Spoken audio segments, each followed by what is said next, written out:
Faye Ann Marler. She was born October 27, 1929. She passed away in Colorado Springs November 28, 2007.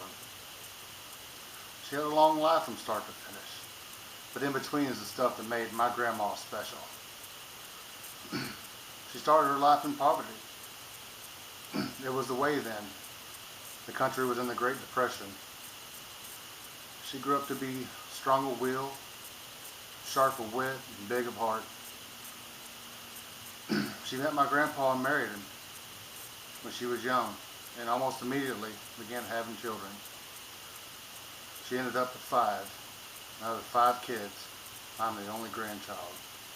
I'm the only one to get to call her grandma. She was a big woman. She stood 6 foot tall. It was an imposing sight for a little boy.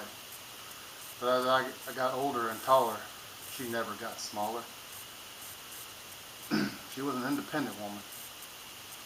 She mowed the yard and tended to her garden. She drove a truck and drove it fast. I remember when I first got my driver's license.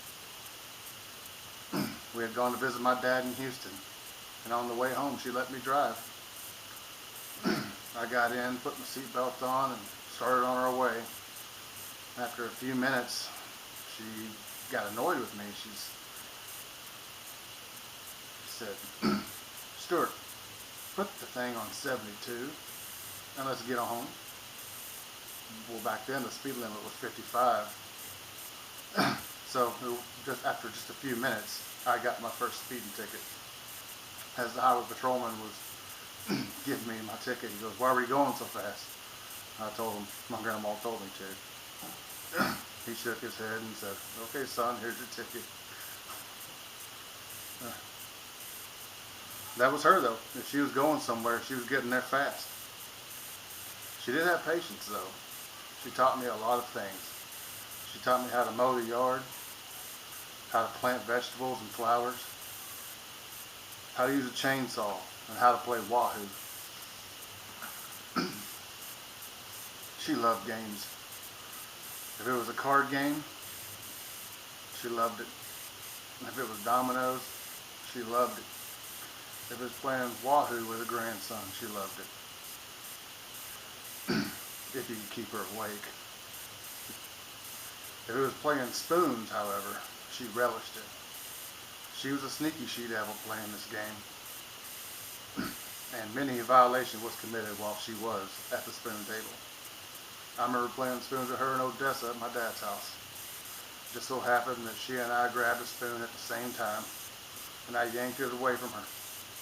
She was getting on in years then. But she slapped me so fast I dropped the spoon in surprise, and she picked it up like nothing happened, and all I was left with was another letter on my gamepad. Another time, she got her 4 of a kind and was picked up a spoon so slyly that no one even noticed, and she just let the cards go on and on, people passing card after card, and the only way we caught her was when she started giggling. And then we all went for a spoon, and you know how that could end, right, Dad?